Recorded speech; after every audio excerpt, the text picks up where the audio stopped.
Tuhanlah kekuatan dan mazmurku, Dia gunung batu dan keselamatanku.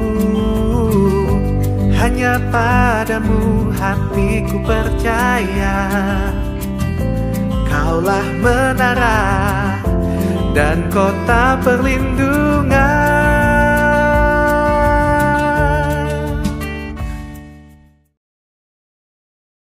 Shalom semua, tidak terasa kita telah memasuki bulan Desember, di mana kita akan merayakan Natal. Dan sebagai umat Kristiani, Natal adalah momen untuk memperingati kelahiran Yesus Kristus, yaitu Mesias, Juru Selamat yang datang ke dunia.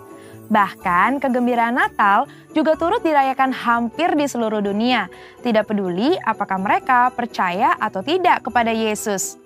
Yang menarik, dalam beberapa dekade terakhir ini, ada beberapa orang Kristen yang menentang perayaan Natal karena dianggap sebagai perayaan orang pagan atau berhala.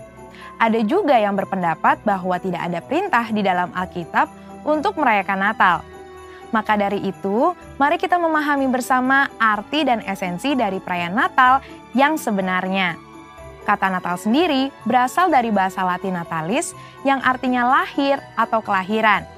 Dan di dalam bahasa Inggris, kata Christmas berasal dari bahasa Inggris kuno, yaitu Christmasmasse atau Christmas, yang artinya penderitaan Kristus, di mana penderitaannya dimulai saat Dia datang dan lahir menjadi manusia. Hal ini menunjukkan bahwa memang Natal selalu berkaitan dengan kelahiran Yesus Kristus ke dunia sebagai manusia. Beberapa orang Kristen yang menolak perayaan Natal berpendapat bahwa Natal adalah perayaan pagan yang dimulai pada tahun 274 Masehi oleh orang-orang Romawi untuk menghormati matahari dan Saturnus pada titik balik matahari di musim dingin yang umumnya jatuh pada tanggal 25 Desember. Namun, saat Kaisar Konstantinus Agung menjadi Kristen, festival Romawi ini diubah menjadi perayaan kelahiran Yesus, di mana fokus penyembahan yang tadinya kepada matahari menjadi kepada Tuhan, yaitu Sang Surya kebenaran dan Sang Surya pagi dari tempat tinggi, seperti tertulis dalam Maleakhi 3 ayat 2, Mazmur 84 ayat 2, dan Lukas 1 ayat 78. Mengganti hari raya matahari menjadi hari kelahiran Yesus Kristus bukanlah penyembahan berhala. Mengenai tanggal 25 Desember sebagai hari Natal, ini adalah tanggal yang paling banyak digunakan untuk perayaan Natal gereja-gereja. Namun, ada beberapa denominasi yang merayakannya pada tanggal lain, biasanya antara awal Desember hingga Januari. Hal ini terjadi karena sulit untuk menentukan tahun, bulan, dan tanggal yang pasti kapan Yesus dilahirkan. Namun, satu hal yang pasti, Yesus benar-benar pernah dilahirkan. Gereja sendiri sudah memperingati kelahiran Yesus semenjak awal abad pertama dan kedua, sebagaimana dicatat oleh para pemimpin gereja setelah era para rasul. Artinya, ibadah Natal memperingati kelahiran Yesus justru jauh lebih dulu dari perayaan matahari atau Saturnus bangsa Romawi di abad ketiga. Pada tanggal 25 Desember 350 Masehi, Uskup Julius I dari Roma memutuskan untuk mengadakan ibadah Natal memperingati kelahiran Yesus dengan maksud menandingi festival matahari atau Saturnus Romawi. Ternyata lebih banyak orang yang menghadiri ibadah Natal di gereja-gereja. Semenjak itu, secara tradisi, orang Kristiani merayakan Natal pada tanggal 25 Desember. Melihat catatan-catatan para petinggi gereja tentang perayaan kelahiran Yesus, maka perayaan Natal pada 25 Desember bukanlah upaya kristenisasi dari festival matahari orang-orang non-Kristen. Malah mungkin sebaliknya, festival matahari adalah upaya romanisasi hari Natal. Selain itu, pendapat bahwa tidak ada perintah di dalam Alkitab untuk merayakan Natal adalah pendapat yang tidak tepat. Karena secara esensial, justru merayakan Natal adalah hal yang alkitabiah. Merayakan dan menceritakan kelahiran Yesus hingga kenaikannya harus dilakukan gereja untuk memuridkan jemaat dan memberitakan Injil Kristus, yang artinya kita sedang memberitakan firman Allah, memuliakan dan melaksanakan misi Allah. Menurut Lukas pasal 1 dan 2, ada 7 fokus Natal yang harus kita pahami. Yang pertama adalah pada kekudusan dan ketaatan, bahwa Tuhan memberikan perkenanan kepada mereka yang hidupnya benar dan tak bercacat di hadapannya. Fokus kedua adalah pada Roh Kudus, di mana urapan dan pencurahan Roh Kuduslah yang memungkinkan umat Tuhan menerima dan melakukan perbuatan baik, besar, dan ajaib. Fokus yang ketiga adalah pada mujizat dan tanda-tanda ajaib, di mana Tuhan membuktikan bahwa Ia sanggup melakukan hal-hal ajaib melampaui akal manusia. Fokus keempat kepada pujian dan penyembahan, bahwa kehadiran Allah di dalam hidup kita harus diresponi dengan penyembahan dan penyerahan diri. Fokus yang kelima adalah pada keselamatan bagi semua bangsa, di mana kedatangan Yesus Kristus adalah bagian dari rencana keselamatan Allah bagi dunia. Fokus yang keenam yaitu pada Bapa di surga yang setia pada setiap janji yang Ia buat dengan manusia. Dan yang ketujuh, fokus kepada Kristus, bahwa fakta Tuhan hadir dalam hidup kita adalah hal yang terindah karena Tuhan tidak meninggalkan kita, ada di antara kita, dan senantiasa hadir di dalam hidup kita. Merayakan Natal di tengah pandemi COVID-19 juga pastinya akan terasa sangat berbeda. Namun ketika kita betul-betul memahami 7 fokus yang terdapat di dalam Lukas 1 dan 2, kita akan mengerti esensi Natal yang sebenarnya, yaitu merayakan Natal dengan kesederhanaan seperti yang dicontohkan Yesus pada saat Ia lahir. Bahkan Alkitab menentang perayaan Natal yang berlebihan dan mengingatkan kita untuk terus berbagi seperti Kristus yang telah membagi hidupnya dengan kita. Percayalah bahwa terang Kristus tetap ada di dalam hidup kita, sehingga kita dapat menjalani kehidupan bersamanya. Biarlah sukacita Natal dapat kita peroleh saat kita merayakan Kristus dan kehadirannya, bahkan di tengah pandemi ini. Mari kita tetap merayakan lahirnya Yesus, Sang Mesias. Saudara, untuk penjelasan lebih lanjutnya dari tim teologi kami mengenai perayaan Natal, ornamen Natal, dan lain sebagainya, jangan lupa buka link yang ada di atas atau scan barcode yang tersedia. Selamat Hari Natal, Tuhan Yesus memberkati.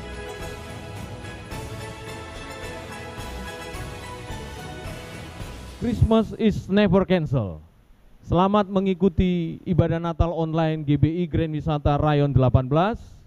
Seluruh panitia dan tim mengucapkan we wish you Merry Christmas and Happy New Year. Jangan lupa subscribe, like, share, and comment. God bless you all.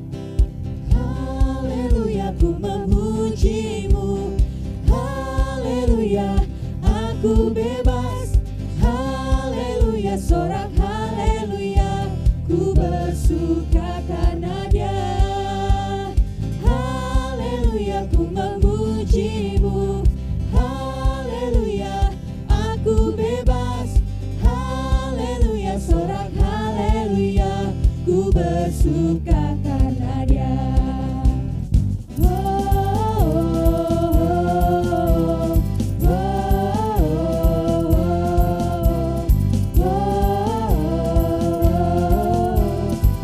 Pembebas kita, mari semua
semua nyanyi haleluya.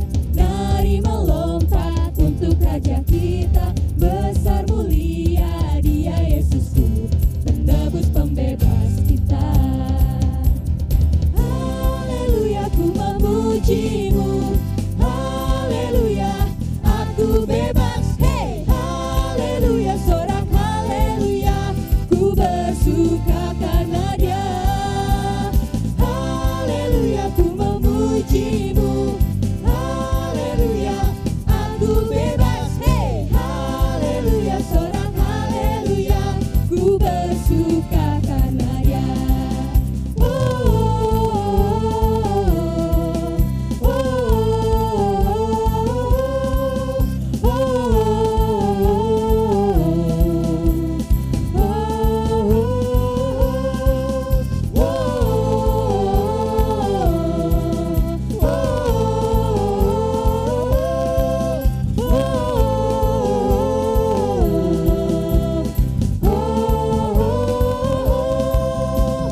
Haleluya, ku memujimu. Haleluya, aku bebas. Hey, haleluya, sorak haleluya, ku bersuka karena Dia. Haleluya, ku memujimu. Haleluya, aku bebas. Hey, haleluya, sorak haleluya, ku bersuka karena Dia. Mari semua nyanyi haleluya. Mari melompat untuk Raja kita. Besar mulia Dia Yesusku, penebus pembebas, penebus pembebas, penebus pembebas kita.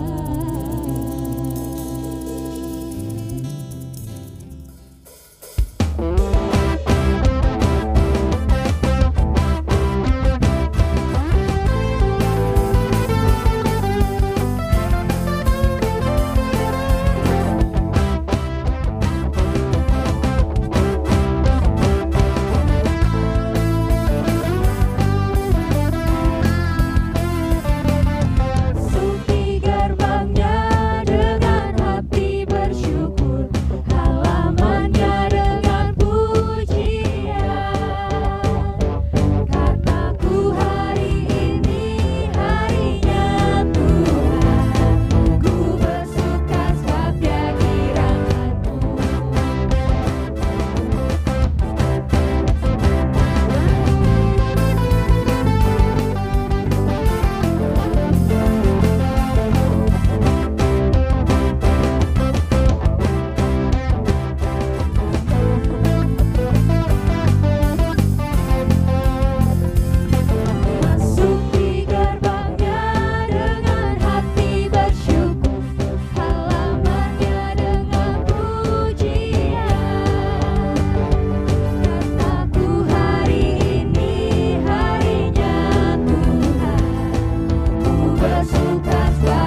Mari kita perkatakan Mazmur 91.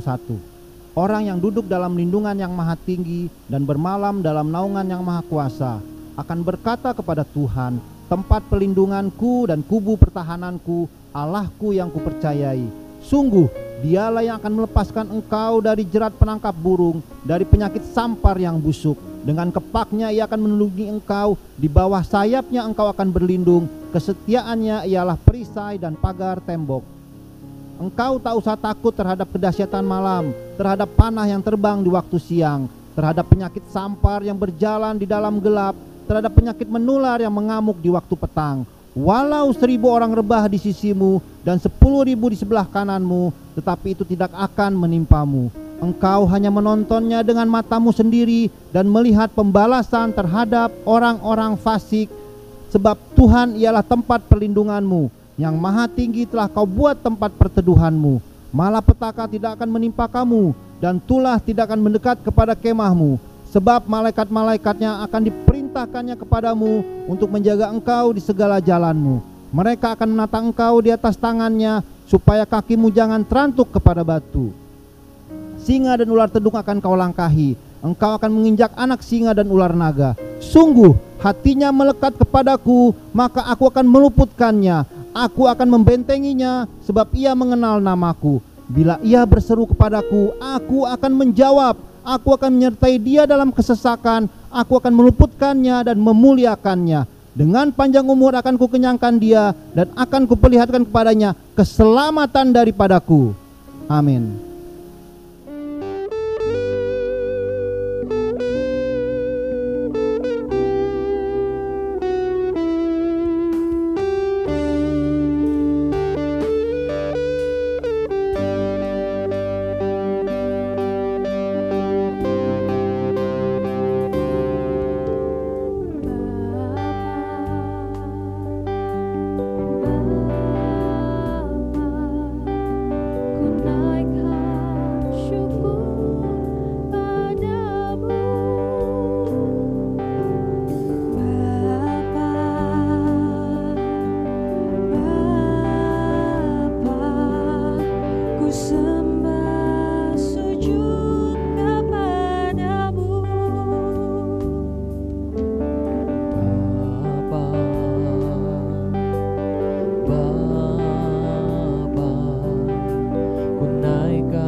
Setiamu,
bersuka atas perbuatanmu. Selamanya ku kasihi Engkau Tuhan. Tiada janji seperti yang ada pada, tiada janji seperti yang ada pada, tiada janji seperti yang ada padamu.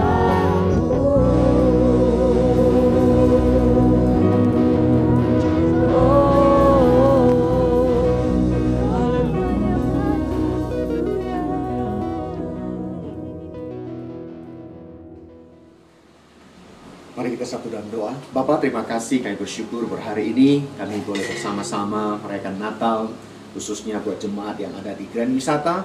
Biarlah hadirat-Mu, kasih-Mu menjamah setiap kami dan kami siap menerima firman-Mu. Dalam nama Yesus kami berdoa, haleluya, amin.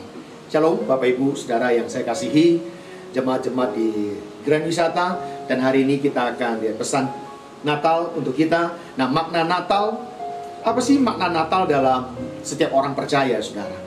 Filipi 2 ayat 5-8 katakan begini. Hendaklah kamu dalam hidupmu bersama menaruh pikiran dan perasaan yang terdapat juga dalam Kristus Yesus, yang walaupun dalam rupa Allah tidak menganggap kesetaraan Allah itu sebagai milik yang harus dipertahankan, melainkan telah mengosongkan dirinya sendiri dan mengambil rupa seorang hamba dan menjadi sama dengan manusia. Dan dalam keadaan sebagai manusia, ia telah merendahkan dirinya dan taat sampai mati, bahkan mati di kayu salib.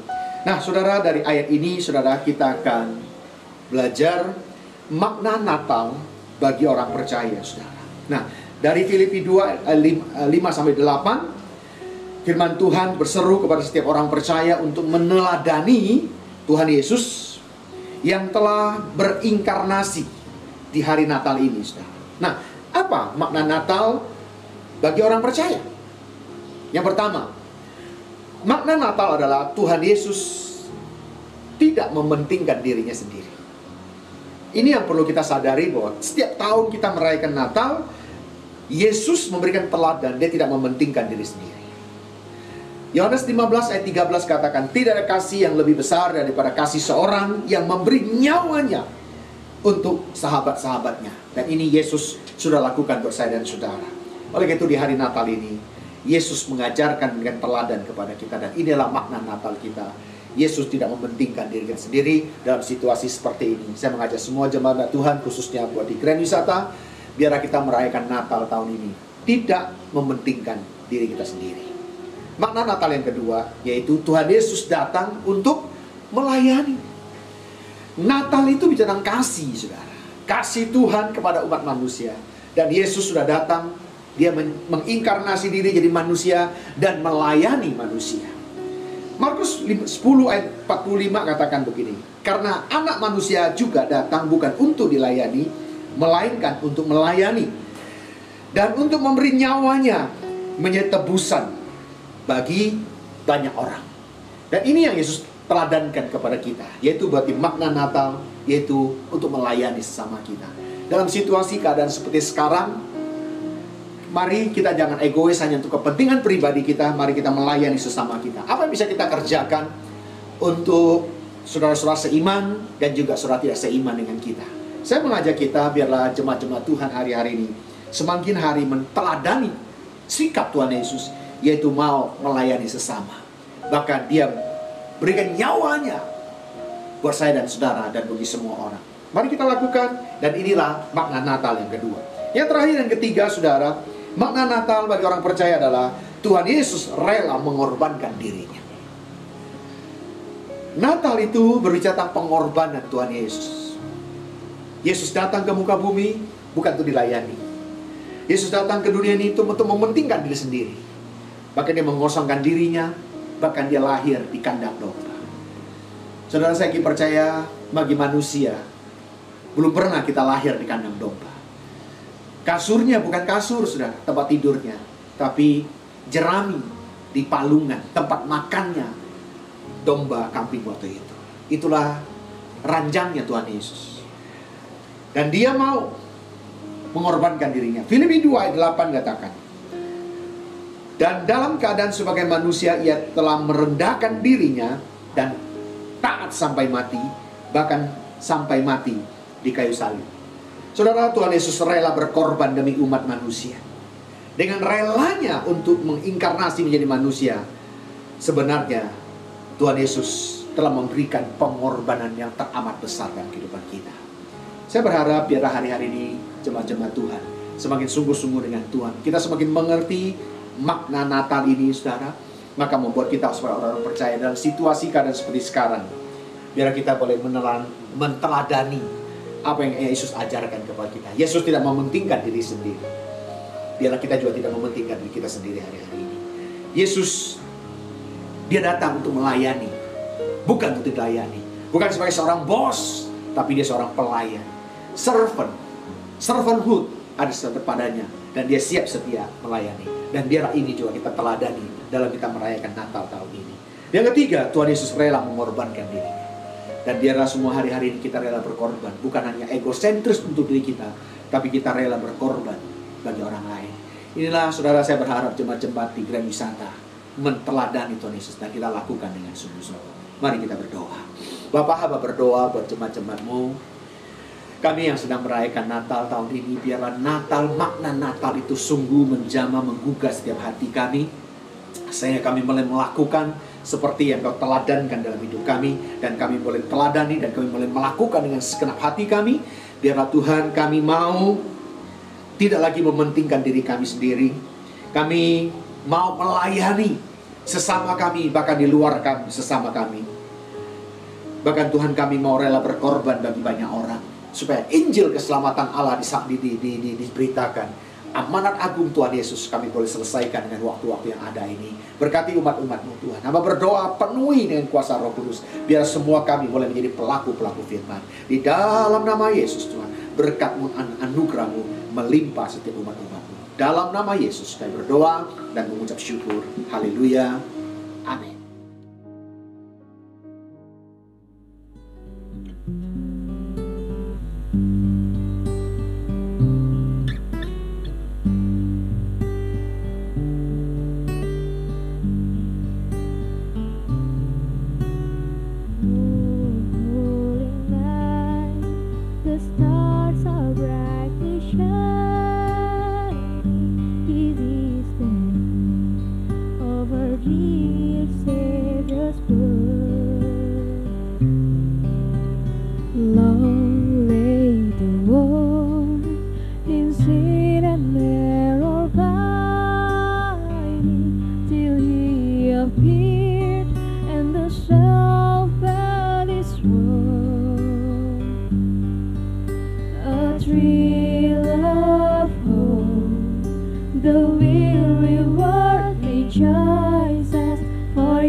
the weary world rejoices, for yonder breeze a new and glorious morn.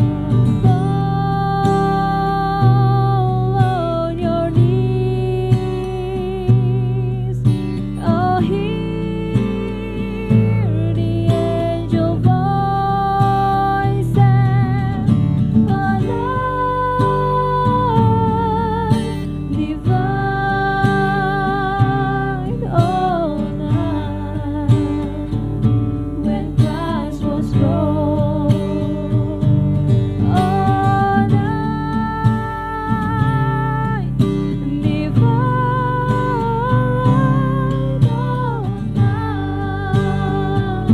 oh, night divine, oh,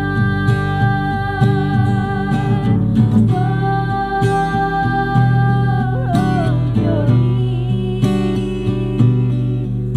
oh, hear the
angel voices, oh,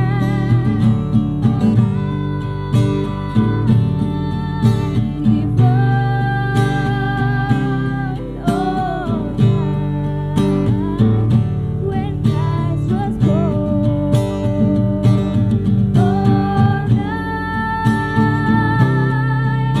divine,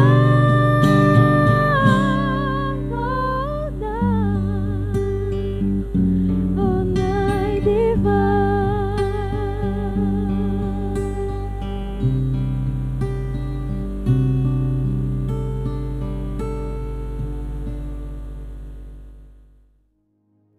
Mari kita perkatakan Pentakosta ketiga.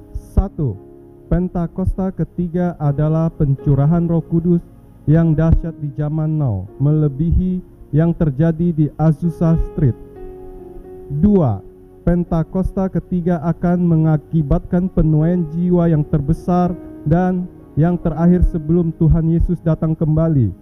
3. Pentakosta ketiga akan membangkitkan generasi Yeremia, yaitu anak-anak muda yang dipenuhi Roh Kudus, cinta mati-matian kepada Tuhan Yesus, tidak kompromi terhadap dosa, dan akan bergerak untuk memenangkan jiwa. 4.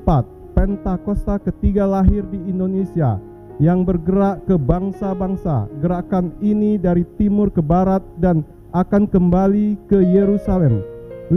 Pentakosta ketiga akan memberikan kuasa untuk menyelesaikan amanat agung Tuhan Yesus, dan setelah itu Tuhan Yesus datang kembali.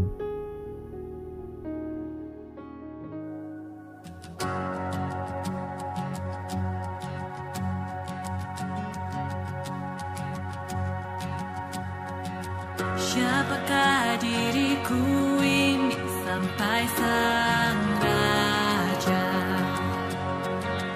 mau terima diriku karena kasih-Nya, karena kasih. yang Dia bebaskan, sungguh telah bebas. Akulah anak Sang Raja, menyekal oleh rahmat-Nya yang selamatkanku.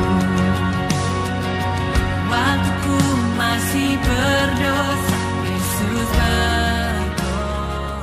Saudara, puji Tuhan, hari ini kita bisa kembali bersama-sama untuk merayakan Natal. Natal adalah suatu momentum di mana kita memperingati bahwa Tuhan kita pernah lahir, bahkan melakukan banyak mujizat, bahkan setelah itu Dia disalibkan, mati untuk nebus dosa kita, dan Dia ketika naik ke surga berjanji akan menyediakan tempat buat kita semua. Puji Tuhan. Nah, Bapak Ibu Saudara, dengan momentum itu biarlah kita semua semakin mencintai Tuhan, semakin mengasihi Tuhan. Pesan saya sebagai gembala di tempat ini, tetap semangat, tetap mengikuti Tuhan, tetap mengasihi Tuhan, dan dukung terus gereja di tempat ini, Bapak Ibu Saudara, supaya gereja di tempat ini juga bisa terus melakukan apa yang baik, apa yang benar, yang sungguh membuat Tuhan kita disenangkan.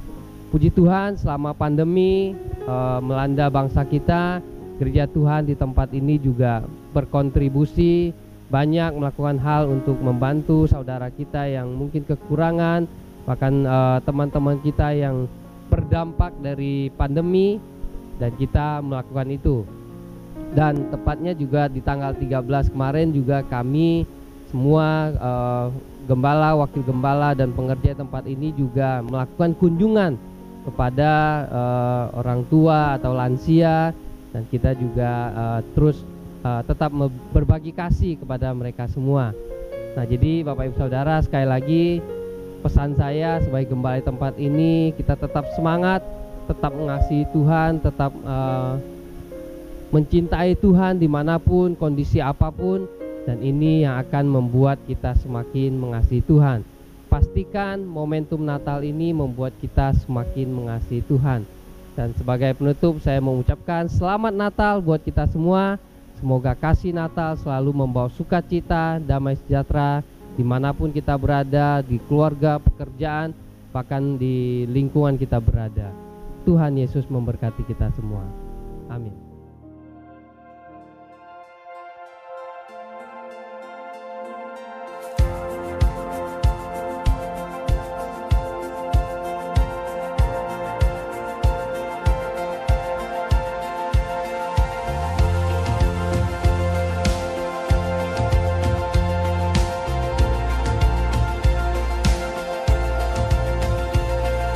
Joy to the world, the Lord is come. Let earth receive her King. Let every heart prepare Him room, and heaven and nature sing. And heaven and nature sing. We will sing joy.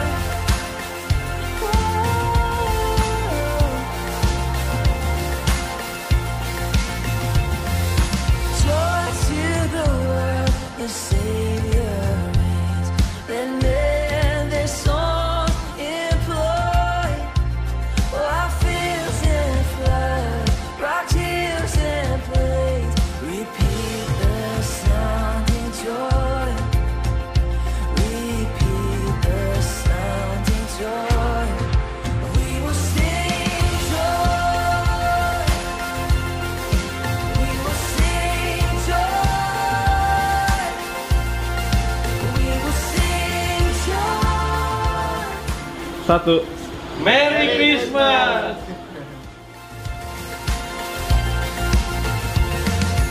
He rules the world with truth. Mari buka hati, angkat kedua tanganmu, terimalah berkat-berkat surgawi. Berkat kasih karunia yang melimpah-limpah dari Allah Bapa di dalam Anak yang tunggal, Yesus Kristus Tuhan, dan persekutuan yang manis dengan Allah Roh Kudus menyertai, menyinari, dan diperapkan wajahnya kepada engkau mulai saat ini sampai Maranatha. Tuhan Yesus datang yang kedua kali menjemput kita di awan-awan yang permai, bahkan sampai selama-lamanya. Yang percaya dan diberkati Tuhan sama-sama kita katakan,